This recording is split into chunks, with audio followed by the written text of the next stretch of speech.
ಒಂದು ಕೊರಿಂಥದವರಿಗೆ ಬರೆದ ಪುಸ್ತಕ 1ನೇ ಅಧ್ಯಾಯ 9ನೇ ವಚನ.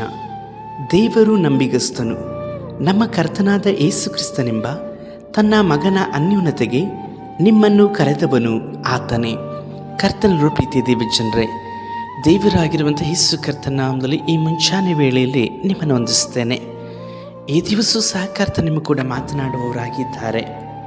ಕೆಲವೊಂದು ಪರಿಸ್ಥಿತಿಗಳು ನಿಮ್ಮ ಜೀವಿತದಲ್ಲಿ ಭಿನ್ನವಾಗಿರಬಹುದು. ನೀವು ಬಹಳವಾಗಿ ನಂಬಿಕೆ ಇಟ್ಟಂಥವರು, ನಿಮ್ಮನ್ನು ಬಹಳವಾಗಿ ಪ್ರೀತಿಸುವಂಥವರು ಸಹ ನಿಮಗೆ ದ್ರೋಹವನ್ನು ಮಾಡಲ್ಪಟ್ಟಂತಹ ಆ ದುಃಖವನ್ನು ನೆನೆಸ್ತಾ ಇನ್ನು ನನಗೆ ಯಾರಿದ್ದಾರೆ ಎಂಬುದಾದಂಥ ಸ್ಥಿತಿಯಲ್ಲಿ ನೀವಿರಬಹುದು. ಆದರೆ ಎಲ್ಲರಿಗಿಂತಲೂ ಸಹ ನಿಮ್ಮನ್ನು ವಿಶೇಷವಾಗಿ ಪ್ರೀತಿಸುವ ಆತನು ಯೇಸು ಕರ್ತನಾಗಿದ್ದಾನೆ.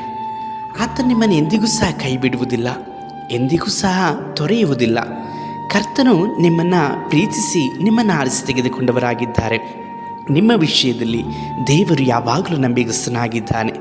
ಅದನ್ನೇ ಕುರಿತಾಗಿ ಕರ್ತನು ಮಾತನಾಡ್ತಾ ಇದ್ದಾರೆ. ದೇವರು ನಂಬಿಗಸ್ತನು.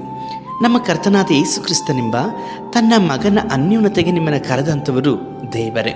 ಹೌದು ಪ್ರಿಯರೇ, ನೀವು ಯೇಸು ಕರ್ತನ ಮುಖಾಂತರವಾಗಿ ಯೇಸು ಕರ್ತನಿಗಾಗಿ ಜೀವಿಸಲಿಕ್ಕಾಗಿ ಕರೆಯಲ್ಪಟ್ಟಂಥವರು.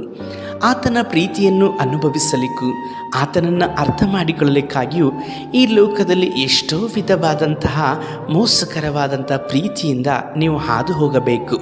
ಅದೆಲ್ಲವೂ ಸಹ ಮೋಸಕರವಾದದ್ದು ಮಾತ್ರವಲ್ಲದೆ ಅದು ವಿಶೇಷವಾದದ್ದಲ್ಲ, ಅದು ಎಂದೆಂದಿಗೂ ಸಹ ನಿರಂತರವಾಗಿ ಇರುವಂಥದ್ದಲ್ಲ ಎಂಬುದಾಗಿ ಅರಿತುಕೊಂಡಂತಹ ನೀವು ಕಟ್ಟ ಕಡೆಯದಾಗಿ ಮೊದಲನೆಯವನು ಕಡೆಯವನು ಆಗಿರುವಂತಹ ಯೇಸು ಕರ್ತನ ಪ್ರೀತಿಯಲ್ಲಿ ಸೇರಲಿಕ್ಕಾಗಿ ಆರಿಸಿ ತೆಗೆದುಕೊಂಡಿದ್ದೀರಾ.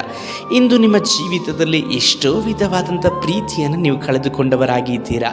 ಆದರೆ ಯೇಸುವನ್ನು ದೃಷ್ಟಿಸಿರಿ. ಆತನು ಶಿಲುಬೆ ಮೇಲೆ ನಿಮ್ಮನ್ನು ಪ್ರೀತಿಸಿ ತನ್ನ ಪ್ರಾಣವನ್ನೇ ಒಪ್ಪಿಸಿಕೊಟ್ಟು ಬಿಟ್ಟರು. ಆತನ ಪ್ರೀತಿಗೆ ಮಿಗಿಲಾದಂಥ ಸಮಾನವಾದಂಥ ಪ್ರೀತಿ ಈ ಲೋಕದಲ್ಲಿಯೂ ಎಂದಿಗೂ ಸಹ ಸಿಗಲಿಕ್ಕೆ ಸಾಧ್ಯವಿಲ್ಲ. ಮಾತ್ರವಲ್ಲದೆ ನಿಮ್ಮನ್ನು ಆತನ ಹಾಗೆ ಪ್ರೀತಿಸುವಂಥವರು ಯಾರೂ ಸಹ ಇಲ್ಲ. ಯೇಸುವಿನ ಮೇಲೆ ನಂಬಿಕೆ ಇಡಿರಿ. ಆತನು ಶಾಶ್ವತವಾಗಿ ನಿಮ್ಮನ್ನು ಸೋಲಿಲ್ಲದೆ ಇರುವಂತಹ ಮಾತ್ರವಲ್ಲದೆ ಕೈಬಿಡದೆ ನಡೆಸಲಿಕ್ಕೆ ಶಕ್ತನಾಗಿದ್ದಾರೆ. ಈಗಲಾದರೂ ಯೇಸುವಿನ ಮೇಲೆ ನಂಬಿಕೆ ಇಟ್ಟು ಆತನೊಂದಿಗೆ ನಡೆಯಲಿಕ್ಕಾಗಿ ಒಪ್ಪಿಸಿಕೊಡಿರಿ. ಪ್ರಾರ್ಥಿಸೋಣ. ಸರ್ವಶಕ್ತನಾದ ದೇವರೇ, ಈ ಸಹೋದರ ಸಹೋದರಿಗಾಗಿ ಪ್ರಾರ್ಥಿಸ್ತೇನೆ. ಇವರ ಜೀವಿತದಲ್ಲಿ ಅನೇಕ ಸೋಲು, ಮೋಸಕರವಾದಂಥ ಪ್ರೀತಿಯಿಂದ ವಂಚನೆಗೊಳಗಾಗಿರುವಂಥ ಇವರನ್ನು ನಿಮ್ಮ ಪ್ರೀತಿಯಲ್ಲಿ ನಡೆಸಿರಿ.